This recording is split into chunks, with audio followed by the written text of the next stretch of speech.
dans l'ensemble, rien ne fonctionne. Armand, on revient dessus. Donc, c'est sur ce point-là, effectivement, ils n'ont fait que dire la chose, parce que de toutes les façons, on sait tout de même que c'était pour la présidentielle où le débat était houleux. Mais surtout le reste, à la limite, passez-moi l'expression, on s'en fout un peu.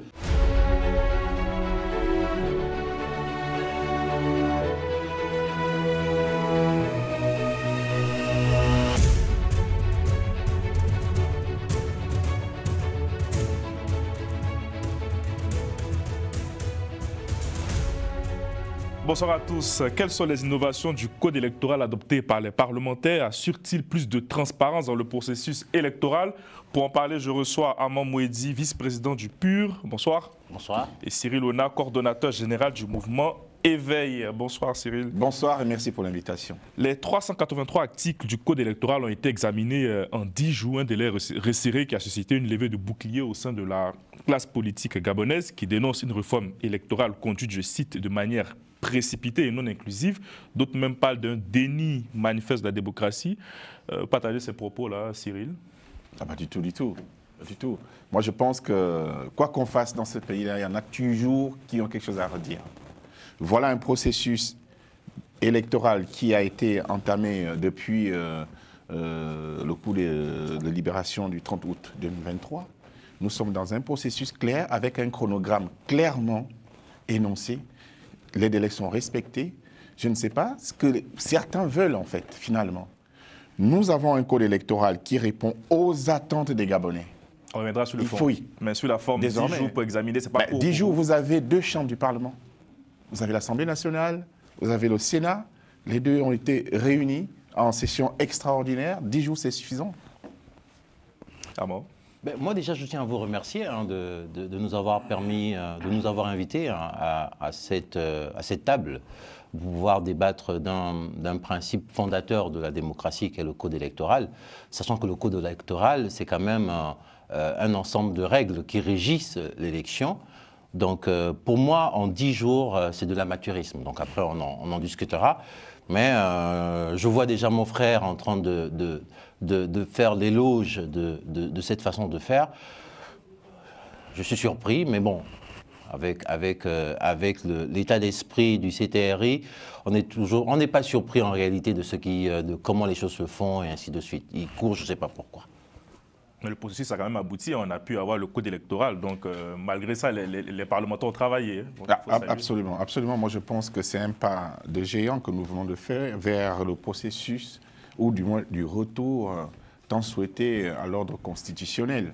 Donc, nous avions adopté en novembre dernier la Constitution.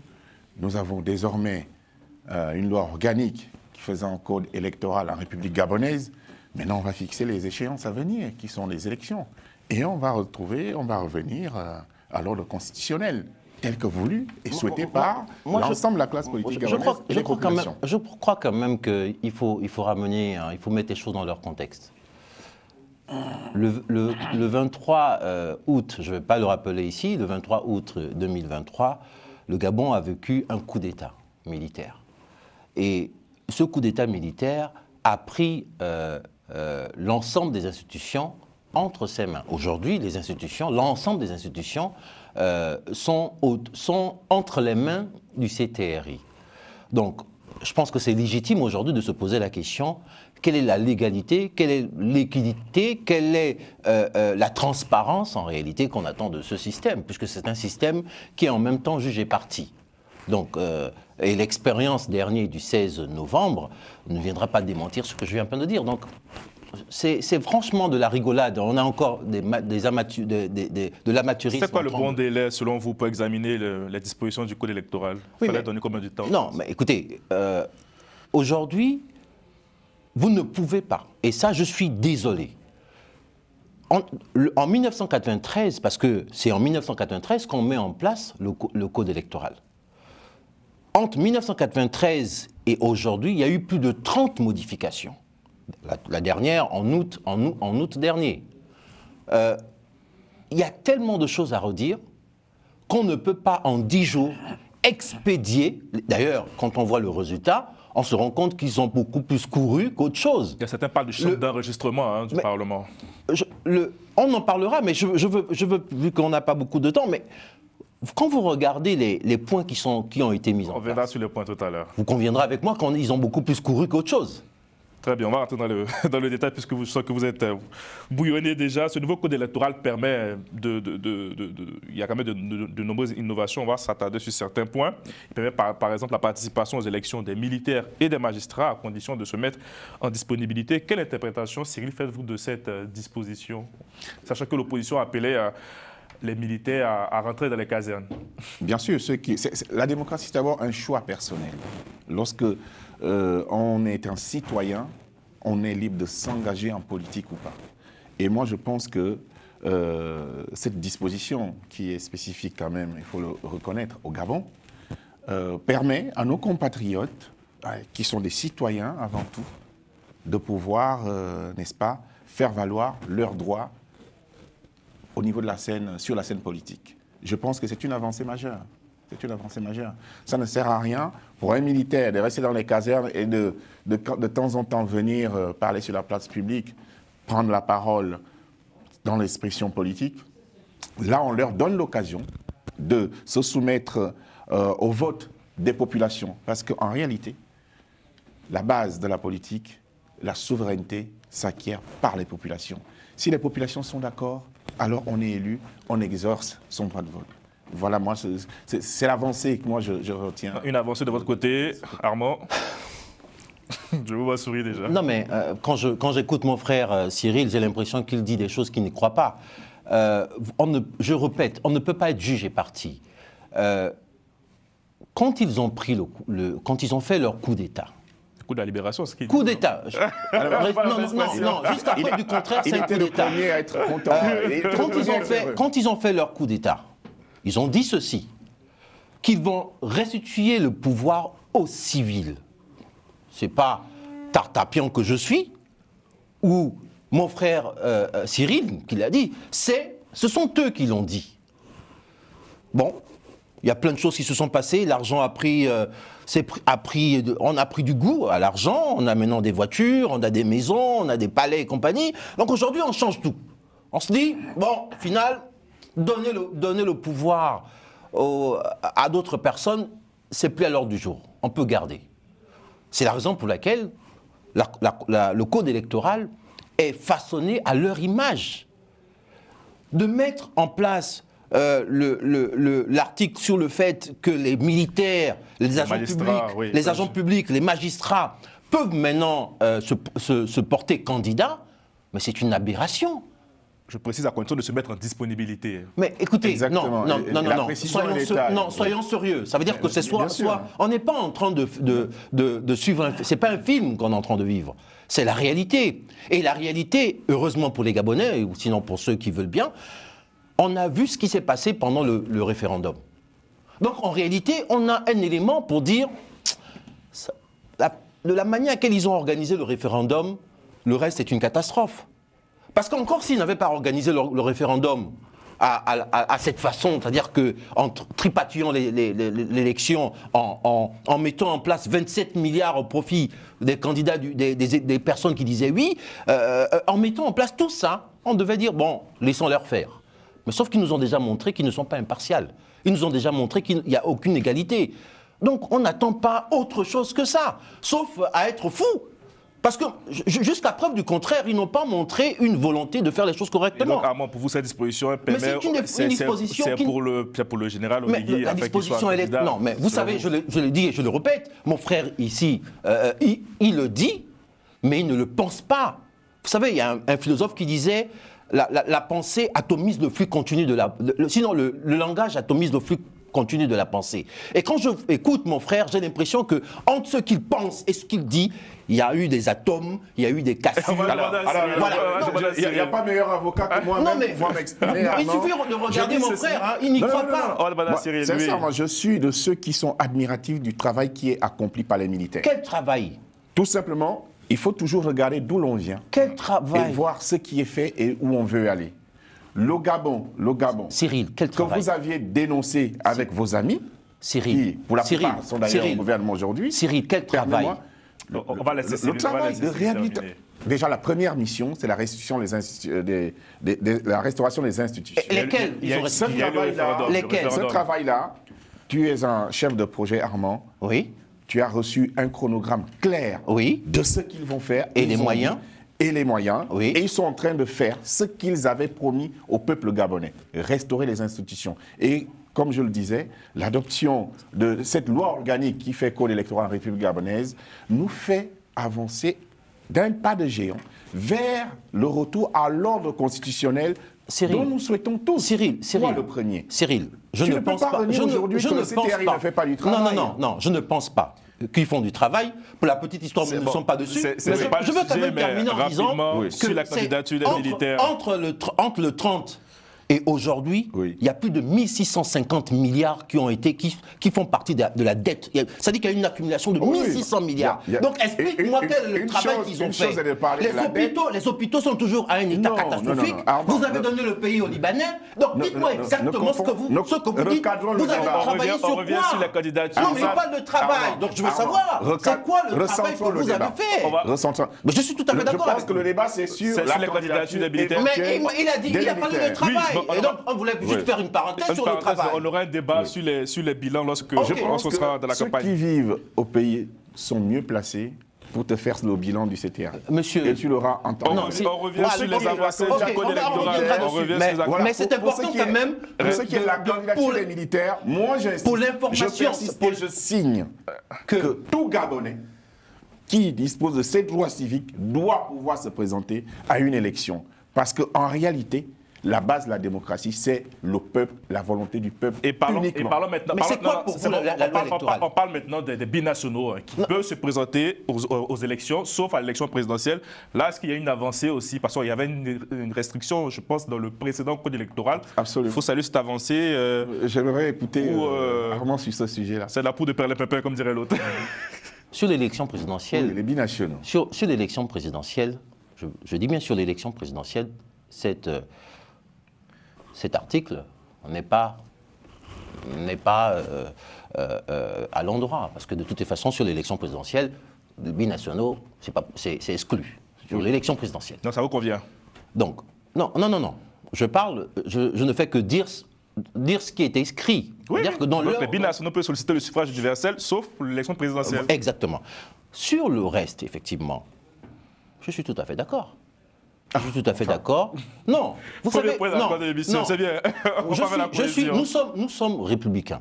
Oui. Et quand quelque chose fonctionne, on doit dire que la chose fonctionne. Oui. Quand la chose ne fonctionne pas, on se doit également de dire que ça ne fonctionne pas. Et jusqu'à preuve du contraire, le CTRI, sauf quelques éléments, mais vraiment vite fait, dans l'ensemble, rien ne fonctionne. Armand, on revient dessus. Donc, c'est sur ce point-là, effectivement, ils n'ont fait que dire la chose, parce que de toutes les façons, on sait tout de même que c'était pour la présidentielle où le débat était houleux. Mais sur tout le reste, limite, passez-moi l'expression, on s'en fout un peu. Parce que on peut une avancée au départ, c'était même pas possible. Donc il faut noter. C'est pour ça qu'on parle des innovations. Sur la Constitution, la fameuse Constitution qui sera d'ailleurs revue quand nous reviendrons au pouvoir, cette fameuse Constitution a été claire dessus. Donc le code électoral ne fait que revenir sur ce qui a été dit lors du processus, du fameux processus inclusif, fameux entre griffes. Mais voilà, c'est-à-dire que il n'y a pas une innovation par rapport à... D'accord, voilà. Ok, Cyril. Moi, je pense que c'est une avancée majeure pour nous qui vivons à l'étranger. Le Gabonais de l'étranger, il s'intéresse beaucoup à la chose politique, il s'intéresse beaucoup à ce qui se passe au pays. Et là, on nous donne déjà, je pense que vous allez en parler, des deux sièges on peut en parler qui sont aussi, attribués à la diaspora gabonaise. C'est déjà une avancée majeure. C'est quelque chose qui a été réclamé depuis des décennies. Et voilà, j'ai envie de dire, sous le CTRI, nous avons eu gain de cause. La deuxième chose, c'est les binationaux. Parce qu'en réalité, lorsqu'on vit à l'étranger, on fait nos enfants ici, la plupart grandissent, deviennent des hommes d'affaires et parfois même des hommes politiques. Ils s'intéressent à ce qui se passe au pays, ils veulent participer au développement de notre pays, il était normal qu'on leur donne la possibilité de pouvoir agir de manière à ce que le pays se construise dans l'inclusivité. Mais je redis, hein, c'est-à-dire que ce n'est pas une surprise. Hein, c'était déjà au niveau de la. Mais nous, on fait le point quand même. Non, c'est pas une surprise. Non, parce qu'en fait, quand il dit une innovation, j'ai l'impression. Pour lui, c'est une surprise. Dans le code électoral, il faut bien le dire. Dans le cas d'espèce, le code électoral, c'est aligné à la nouvelle. Il faut le dire donc, quand même. C'est aussi simple que ça. Il n'y a pas de. Oui, mais voilà. il faut le dire. Ça te convient. Donc voilà, plus. Et les 2 sièges de la diaspora, c'est bien aussi, non? Les 2 sièges. Ou il fallait faire plus? Par contre, sur les 2 sièges de la diaspora, je suis tout à fait d'accord. Là, je considère que c'est un ouf de soulagement. Voilà. Donc le CTRI, souvent, c'est bien. Sur ça, c'est bien. Comme je disais, c'est les petites choses comme ça. Non, mais moi, ce qu'il faut qu'on retienne, c'est qu'il n'y a pas de code électoral parfait dans le monde. Tout est à parfaire. C'est souvent en fonction des spécificités de chaque pays, des besoins de l'heure, qu'il faut l'écrire. Et là, notamment, pendant des décennies, vous et moi et d'autres, on a combattu pour avoir cette représentativité au niveau du Parlement. Ces choses acquises, il faut féliciter. On va avancer. Non, mais c'est important quand même de dire cette petite chose-là. Sur le principe des 2 sièges, je suis tout à fait d'accord. On peut en faire un débat, c'est bien. Mais moi, je pense que ce qui a beaucoup créé des soucis, des problèmes dans l'élection depuis 1993, c'était au niveau de la répartition des sièges et sur le fichier électoral en lui-même. Donc voilà les éléments pour lesquels je dis... Un fichier désormais biométrique. Hein. On en reviendra. On en reviendra. Donc voilà les éléments pour lesquels je considère que oui, on avance ou on recule ou on a du mal en fait à faire plus que ça. Donc voilà. Mais sur le reste, moi je pense que de temps en temps, il faut noter des avancces. On le fait ici et on les critique. Donc voilà, il y a aussi l'affichage des PV à la fin des dépouillements. Oui. C'est pas mal. Oui, il y a aussi le plafond de financement. Oui, qui est pas mal. Il y a aussi l'augmentation des sénateurs de 52 à 70. Expliquez-moi cette mesure-là. Bon, quelle est son efficacité? Cyril?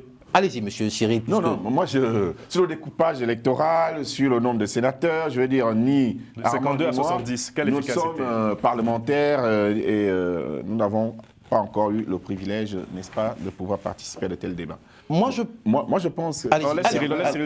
Au regard des finances du pays, qui sont en mal...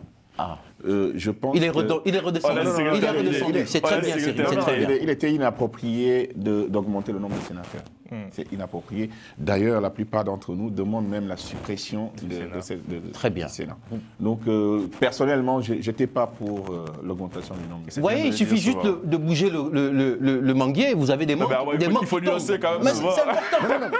Contrairement. Non, c'est très important. Armand, contrairement à vous toi, imaginez. Je suis profondément républicain. J'estime que la maison Gabon nous appartient tous. Je suis tout à fait d'accord. Nous avons le devoir de tout faire pour que ça marche. De consolider le vivre ensemble, de manière à ce que tout le monde, ou du moins la République, soit une opportunité de réussite pour chacun de nous. Je suis tout à fait d'accord. Donc, quand c'est bien, il faut savoir le dire, mais toi, tu as l'art de tout rejeter. Mais non, pas du tout. J'ai dit tout à l'heure qu'il y a des choses qui sont bien. Et il faut avouer que ces choses sont bien. Et d'ailleurs, je l'avais dit la dernière fois, qu'à la première minute du coup d'État, nous étions tous d'accord. La première minute. Sauf que quand on est revenu à la raison, on a regardé les paramètres autour, on a été déçus. Bref. Donc c'est pour dire quoi? C'est pour dire qu'il y a des choses... de l'ancien système. Non, c'est juste pour reprendre. C'est juste pour reprendre que sur certaines choses, on est tout à fait d'accord qu'il y a des choses qui sont bien. Sauf que dans l'essentiel, dans des choses qui sont banales. Moi, aujourd'hui, je considère le CTRI comme une structure écologiste. Ça veut dire qu'on pratique beaucoup l'ancien. Le recyclage. Le recyclage. Le CTRI, franchement, c'est la structure politique la plus écologique qui existe en Afrique. Ah ben c'est bien quand même. Vous attendez peut-être une nouvelle génération de Gabonais, c'est ça? Vous allez créer de nouveaux Gabonais? Non, pour toi, Cyril, il n'y a pas de nouveaux Gabonais. Non, on ne peut pas parler de recyclage. Il n'y a pas de recyclage? Non. Pas ce qui concerne les êtres humains. S'il vous plaît, parce que vous avez des gens qui travaillaient dans l'ancien système et qui sont très compétents aujourd'hui sous l'ère du CTRI. Donc, des compétences, il y en a partout. aussi bien dans ceux de l'opposition, d'ancienne, que ceux de l'ancien. Vous avez déjà parti. pris le temps de regarder l'Assemblée nationale ou le Sénat? Est-ce que vous avez déjà pris le temps de regarder ces... Mais heureusement que je suis les débats et que je suis. D'accord. Est-ce que vous avez un remarqué citoyen- que 5 minutes après le début d'une fameuse réunion, que ce soit du Sénat ou de l'Assemblée nationale, vous avez certains qui dorment? Est-ce que vous n'avez jamais remarqué ça? Ah ben, ici, non seulement le Parlement est 5 minutes. Je ne parle pas de Nous sommes 1 à heure. plus de Je parle de 500 5 minutes. députés. Ils sont fatigués. Lorsqu'on regarde le toujours- Non, mais Parlement c'est tout à fait français, normal. il n'y C'est a que 10 normal. personnes. Sur Je les ne- 10, il y a 5 qui dorment. Non, mais là, je ne parle pas du Parlement français, je parle du Parlement gabonais. Messieurs, il nous reste 5 minutes, on va parler des quotas. Allez-y. 30% minimum pour les femmes et 20% pour les jeunes. Là aussi, c'est une avancée notable à souligner, hein, Armand, quand même, pour les quotas. Notable. Vous savez, notable, c'est le terme qui me gêne. Hein. C'est une avancée, oui, Pas mais plus. notable, pas plus. Pas plus, d'accord. Très pessimiste. Non, c'est une avancée. C'est une avancée.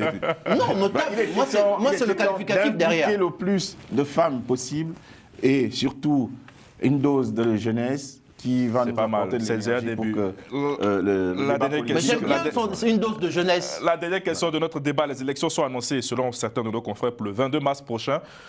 C'est une bonne nouvelle pour vous? Moi, j'ai reçu Maître Bam ici qui disait que c'était pas bien, il y a une précipitation qui ne On va s'explique pas. revenir à quelque chose de pratique. Il Vous nous reste savez, 5 minutes. en quelques minutes, aujourd'hui, nous avons du mal à payer 17 milliards au FMI. Nous avons été suspendus d'ailleurs, parce qu'effectivement, on n'arrive pas à payer nos dettes. Ça veut dire que nous n'avons pas d'argent. Quand vous allez aujourd'hui à l'hôpital de Libreville, l'hôpital général de Libreville, la situation est de pire en pire. Ça veut dire qu'on a besoin de financement. Quand vous regardez les coupures intempestives de Libreville, je ne sais pas de Libreville, mais je parlerai de Port-Gentil, je parlerai de Francéville, ainsi de suite, vous avez des problèmes d'électricité. Pourquoi? Parce qu'il y a un besoin d'argent pour financer du nouveau matériel. Est-ce que vous pensez que la priorité aujourd'hui, c'est organiser une élection demain? C'est assez paradoxal parce que dans les régimes, dans d'autres régimes putschistes, en quelque sorte, on demande des élections, le Gabon c'est fait tellement contradictoire ce qu'il dit. Enfin, moi, j'ai du mal à comprendre. Oui. Je ne suis pas Tu veux qu'on gabonais, mais reste j'ai du sur mal la à transition? comprendre. Non, lorsque- non, Tu veux moi, pas d'élection? Non. Mais enfin. Non, mais Cyril, La depuis mission. le début, entre Oui. 6 milliards, vous sortez 6 milliards pour organiser, soi-disant, allez, une organisation nationale, un dialogue national en griffe inclusif qui n'était pas inclusif. Vous avez dépensé 6 milliards. Vous avez dépensé 26 milliards pour organiser une tricherie nationale pour le référendum. Et là, vous cherchez encore de l'argent alors qu'il y a des priorités. Les Gabonais souffrent. Ah bon, Non, mais attendez, il y a un problème. Cyril, justement- J'entendais d'ailleurs. Bah, allez, Cyril, justement, est-ce qu'il n'y a pas une précipitation qui c'est ce que ça veut dire. qui arrange un peu le président de la transition? Je vous ai dit, et je tiens à le souligner à nos téléspectateurs, je suis profondément républicain, je suis attaché aux valeurs de la République. Et là, vous parlez d'une rumeur. En République, on parle Il n'a pas été démenti Non, en mais- plus. Cyril, Non, mais on va pas non, démentir. mais vous savez- Qui le dit mot Donc, consent, alors? attendez, vous avez un porte-parole du CTRI, vous avez un porte-parole du gouvernement, donc attendons l'annonce officielle de la date. Je viens de vous dire que c'est hier seulement, c'est vous-même qui l'avez dit, Ouais. qu'on a adopté la loi organique qui fait code électoral en République gabonaise. Ce n'était que hier. Donc, une fois cette étape passée, nous attendons les dates des prochaines séances électorales. Et donc, à ce moment-là, invitez-nous, nous parlerons des dates. Mais si, Donc, mais si il y a le 22 mars, ça ne vous gêne pas sur le principe? non, mais je ne peux pas parler de quelque chose qui n'est pas Ou s'il y a une officiel. accélération du processus électoral, ça ne vous gêne pas, Moi, vu j'ai un doute- la j'ai situation un doute sur économique? l'accélération, puisqu'il y a un chronogramme qui a été annoncé. Ce chronogramme, jusqu'à présent, est respecté. Je pense que restons républicains et attendons que nos autorités Non, mais vous s'expriment savez, sur moi, le sujet. j'ai juste envie de poser une question à Cyril. Allez-y, 3 minutes. Non, c'est très important quand même de remettre un certain nombre de choses à leur place. Moi, je pense fondamentalement que faire de la politique, c'est se mettre au service des autres. C'est exactement ça. Et malheureusement, ce que j'observe, et ce que Cyril observe, même s'il ne le dit pas, c'est que nous avons des soi-disant personnalités qui sont censées représenter le peuple, mais fait le contraire du peuple. C'est Maslow d'ailleurs qui parlait de la pyramide du besoin. Ça veut dire qu'il y a le besoin primaire, avant d'aller vers le besoin secondaire, il faut régler le besoin primaire. Mais est-ce que vous pensez que ce gouvernement, depuis 1 an et demi, se met dans le besoin primaire? C'est la question que je veux poser. Non, mais tout est question de mission assignée au gouvernement. La mission qui a été assignée à ce gouvernement, c'est quoi? C'est le retour à l'ordre constitutionnel. Ah bon? Et donc, oui, la principale mission, c'est la restauration des institutions. Et les routes? La dernière fois, il y a bien des routes. Mais bien il y a sûr. bien une cité Oligui. La dernière fois... Est-ce que vous ne voyez pas une soi-disant cité Oligui? Justement, Armand... Est-ce que vous ne voyez pas qu'il y a 1650 milliards qui se sont endettés? Non, c'est la question que je veux poser. Non, mais elle est pertinente, se mettre au service des populations, pourquoi c'est difficile à comprendre? Je suis d'accord avec toi, sauf que la dernière fois, tu étais contre le fait que les militaires construisent les routes. Et donc, aujourd'hui, tu es en train de me dire qu'ils doivent s'occuper du social, s'occuper des routes, faire créer de l'emploi. Dieu merci, heureusement qu'ils le font. Et ils le font aujourd'hui. Je t'invite à visiter Libreville actuellement. Tu vas voir qu'en un an et demi, le visage de la capitale a changé. Cyril. Donc, pour en revenir à la mission, qui est celle de la restauration des institutions, et là, permets-moi, toi et tes amis qui avaient voté non, donc je ne sais pas si on peut qualifier ça d'opposition, si tu me permets. Wow. Je dis ceci. Il faut la priorité, c'est le retour à l'ordre constitutionnel. Allons-y. Entre-temps, les gens peuvent mourir. Entre-temps, les populations peuvent mourir. Entre-temps, non mais attends, c'est ça la question. Entre-temps, on restaure les bourses. On paye des bourses aux Gabonais. Vous payez quelle bourse? Vous payez quelle bourse? Messieurs, vous payez quelle bourse? Dites-moi. Messieurs. Non, mais on reviendra pour en parler. Non, mais on gère le pays. On revienne parce que franchement, le bilan il est catastrophique. 2025, c'est l'année. Là, c'est autre chose. Ça, c'est autre chose. Le bilan est catastrophique, mais il y a bien un gouvernement en fonction qui s'occupe de la gestion du pays. Récemment, ça sera le sujet du prochain débat. On félicite la validation du code électoral. On attend les dates pour les élections politiques. Merci à tous les deux. On reviendra pour en parler cette année électorale. Donc on aura plusieurs débats, en tout cas sur différentes thématiques. Armand. J'espère. Parce qu'il faut éclairer nos populations. C'est le but de notre média. Merci à vous. Merci à Oumia Kiko de Mec à la réalisation. Bonne soirée et à demain. Merci. Merci. Merci.